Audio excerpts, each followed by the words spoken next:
Salut à tous. Aujourd'hui, tout simplement, nous allons parler de deux protocoles différents. Alors, vous allez me demander qu'est-ce que c'est qu'un protocole. Bonjour à toi, encore une fois. Ici, vous êtes sur la chaîne Yahoo l'investisseur. Et ici, nous parlons de l'entrepreneuriat, de la crypto-monnaie, nous parlons du Web3, nous parlons bien d'autres choses.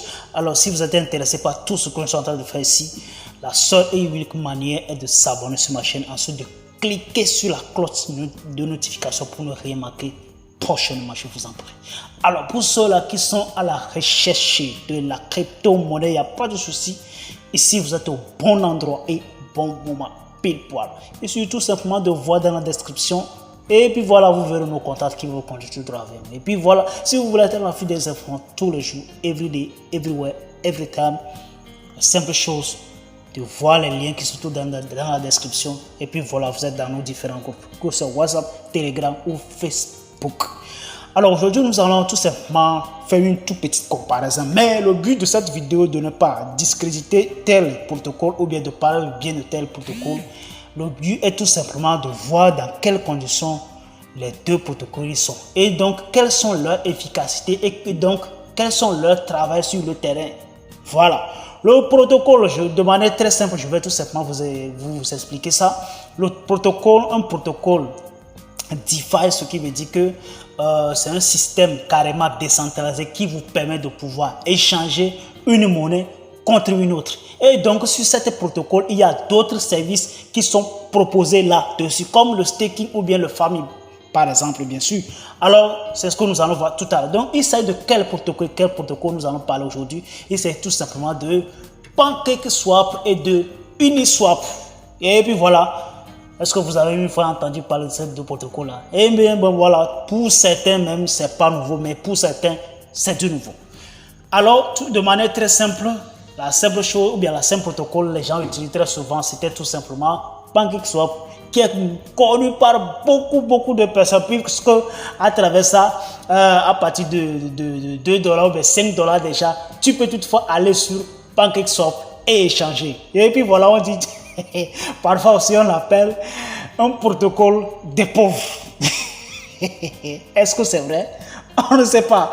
De toute façon, on va tous aller dans le vif du sujet. Et puis voilà, si c'était tout simplement un protocole des pauvres et que l'autre, Uniswap, c'était un protocole des riches. De toute façon, nous allons voir dans cette vidéo.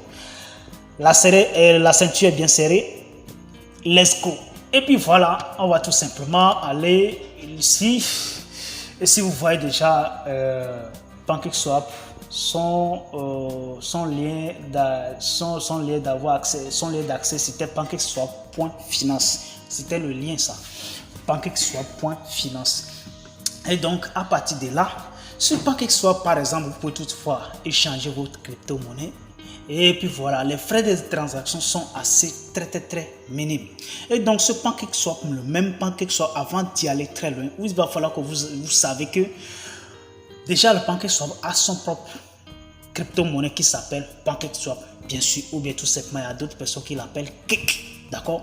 Et donc, le prix actuellement de PancakeSwap s'élève à plus de $3,68. C'est déjà un prix qui est allé jusqu'à $20, voire $25, avant de pouvoir retracer depuis 2022 jusqu'à 2023, qui a atteint un pic de un plus bas niveau de 3,68. Avant, c'était tout simplement 2, et quelques, mais je crois que ça a connu certaines montées ces derniers temps.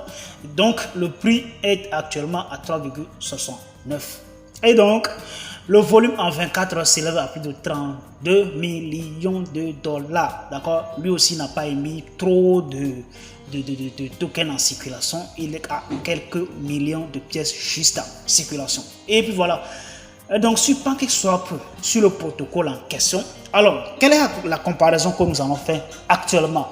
Comme il y a d'autres personnes qui disent chaque fois que c'était juste un protocole des pauvres et que Uniswap, c'était un protocole des riches. Alors, qu'est-ce qui fait la différence entre les deux pour pouvoir approuver ce qu'ils sont en train de dire? D'accord?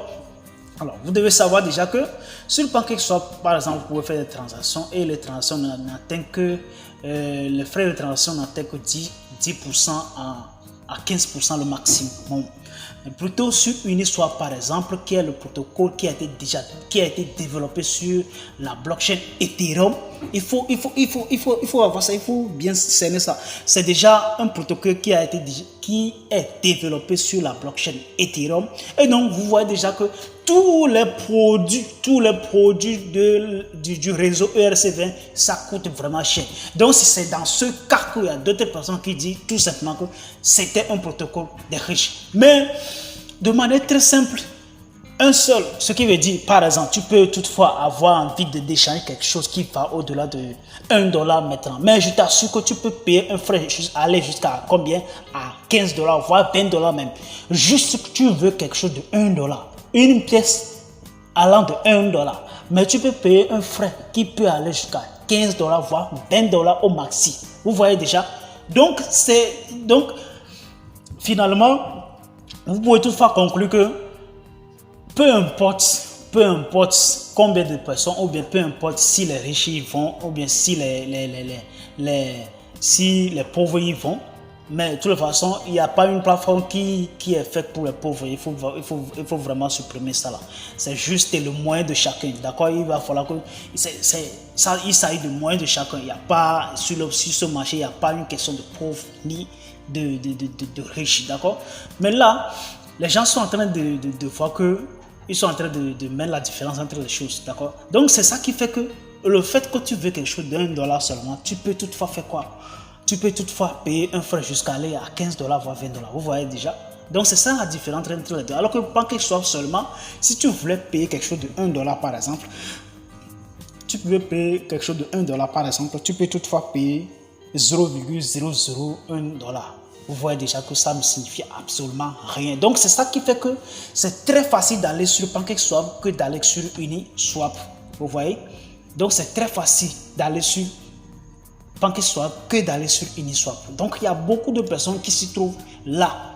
D'accord? Mais ici, la plus importante aussi, ici, il y a beaucoup de protocoles qui sont développés là-dessus. Ici, vous allez voir par exemple AAV qui sont développés là-dessus. Vous allez voir par exemple Compound qui sont développés là-dessus. Il y en a beaucoup de protocoles qui sont développés à travers Uniswap, bien sûr. Donc, lui, il donne quoi? Il donne la main aux autres de pouvoir développer d'autres choses. Alors que sur PancakeSwap, la seule chose que tu peux faire actuellement, c'est ça la différence. Ce sont les différences que je suis en train d'énumérer comme ça.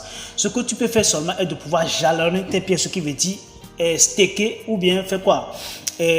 Farmer. D'accord? Tu peux staker et farmer de manière très simple. D'accord? Mais tu ne peux pas développer une application là-dessus. Alors que sur Uniswap, par exemple, à travers ce protocole, tu peux toutefois développer une application du genre d'autres applications aussi. Comme déjà c'est une application, ou bien c'est un dApps qui est lié directement à Vitalik ou bien qui est lié directement à Ethereum. De toute façon, on ne sait pas si Ethereum est lié directement à Uniswap. D'accord? Mais quand même, c'est un tout complet d'Ethereum. Ce qui veut dire c'est une représentation d'Ethereum en complet.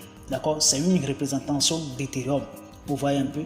Donc, il y a beaucoup d'utilisateurs là. Il y a beaucoup de communautés qui vont au-delà de 4400. Plus de 4400 communautés et plus de 3000 et plus de 300 intégrateurs. Ce qui veut dire il y a plus de 300 dApps qui sont développés là-dessus. Bon. Pour la transaction, le volume, ça va au-delà de 1,3 trillion. Il y en a plus que ça même. Vous voyez déjà. Donc, ce qui veut dire qu'il y a beaucoup de liquides qui circulent sur Uniswap que sur PancakeSwap. Donc, c'est ça qui fait dire à d'autres personnes que Uniswap est plus rentable que PancakeSwap. Mais ce n'est pas seulement ça. D'accord? Parce que déjà, qui dit déjà que Uniswap est plus rentable? Bon, de toute façon, c'est ce que cette personne veut. C'est pourquoi ils vont sur Uniswap. Mais si tout ce que tu dois trouver est sur PancakeSwap, pourquoi aller maintenant sur Uniswap? Il va falloir que tu restes seulement sur PancakeSwap pour avoir ce que tu veux. De toute façon, les gens sont en train de perdre là-bas. Il y a beaucoup d'argent qui se perd à travers d'ici. Parce que il faut savoir déjà que personne n'aime pas perdre. Vous savez, une colère échangée de $5 ou $10 et tu paies $50, il faut savoir déjà que tu es en train de perdre. Tu perds énormément. D'accord? Tu perds énormément. Et donc, nous pouvons toutefois suggérer à l'équipe de Vitalik ou bien à l'équipe de Uniswap de revoir maintenant, leurs frais de transaction. Et puis maintenant, à travers ça, inviter d'autres personnes à s'intéresser plus qu'à Uniswap. D'accord? On sait aujourd'hui que Uniswap échange beaucoup. Même sur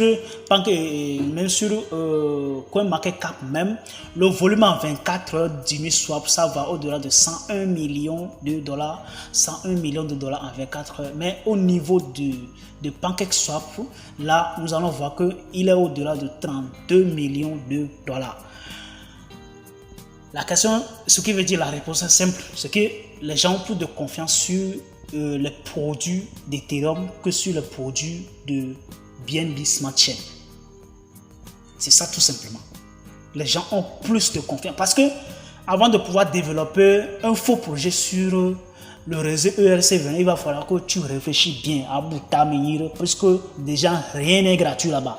On laisse mes vivre. Ce qui veut dire que à moins de quelque chose, tu vas perdre, tu vas dépenser énormément. Tu vas dépenser énormément, beaucoup d'argent, va développer quelque chose sur le réseau ERC20 ou bien développer quelque chose sur le protocole, un protocole qui est lié directement à la blockchain Ethereum, vous voyez. Donc, il va falloir que vous allez réfléchir énormément avant de développer ça. Mais développer quelque chose sur le réseau BNB Smart Chain, ça devient très facile. Mais avec $1 déjà, vous avez déjà réalisé quelque chose. Et puis voilà, c'est très facile à partir de là aussi. Les gens commencent pas à arnaquer des gens, vous voyez un peu. Mais de toute façon, nous ne sommes pas là ici pour pouvoir discriminer ou bien pour pouvoir mettre la différence entre tel ou tel projet, d'accord? Mais tout ce que nous allons faire tout simplement est de voir la direction qui nous avantage, ce qui nous avantage, ok? Si c'est Uniswap qui nous avantage, le mieux de rester là-dessus. Si c'est PancakeSwap qui nous avantage, le mieux de rester là-dessus. Voilà. Ça dépend de la bourse de chacun, ce qui veut dire ça dépend de la poche de chacun. Et donc, on avance avec ça. D'accord? Voilà. Donc déjà, les deux protocoles sont des protocoles qui donnent beaucoup de choses. D'accord? Ici, par exemple, tu peux générer beaucoup de millions ici par an. D'accord? C'est la même chose que sur Uniswap, par exemple. Ici aussi, tu peux générer beaucoup de millions par an. Parce que c'est pour le coup qui sont liés, par exemple, à AAV, par exemple, tu peux staker et farmer sur AAV. Tu peux prêter et emprunter. Sur Compound, par exemple, tu peux toutefois prêter et emprunter. C'est comme s'ils sont des banques en ligne, bien sûr. D'accord? Voilà. Donc, il y a beaucoup de choses là-dessus. D'accord? Donc, avant d'utiliser le protocole Uniswap, il va falloir qu'on dispose maintenant quoi? Le portefeuille MetaMask uniquement. Pour ceux qui ne savent pas, le portefeuille MetaMask uniquement. D'accord? Voilà, donc c'est de ça qu'il s'agit. Donc avant de pouvoir utiliser, il va falloir que tu disposes ça. Si tu ne disposes pas ça, tu ne peux pas sentir, tu ne peux pas, on m'a testé vivre quoi. Donc mais pour pouvoir utiliser le PancakeSwap, il suffit tout simplement, soit tu vas utiliser MetaMask ou soit tu utilises quoi? Tu utilises Trust Wallet. Lui, il est sur les deux côtés, bien sûr. D'accord? Donc là, si vous avez vraiment compris, le but, comme je l'ai dit au début, ce n'est pas seulement de mettre la différence tel protocole ou tel protocole. Les deux ont leurs avantages et leurs inconvénients, bien sûr. Ok, les deux ont leurs avantages et leurs inconvénients. Mais la plus importante est d'aller tout simplement aller tester, voir. Il va falloir que vous-même vous irez tout simplement tester. C'est ça qu'on dit très souvent que allez faire votre propre recherche. Toujours on recherche. C'est vraiment important. Si tu n'avais pas testé, tu ne verras pas ce qui va s'en sortir. Ok, il faut commencer, tester, voir ce qui est. Voilà. De toute façon, on se verra très bientôt. Hasta la vista. Ciao.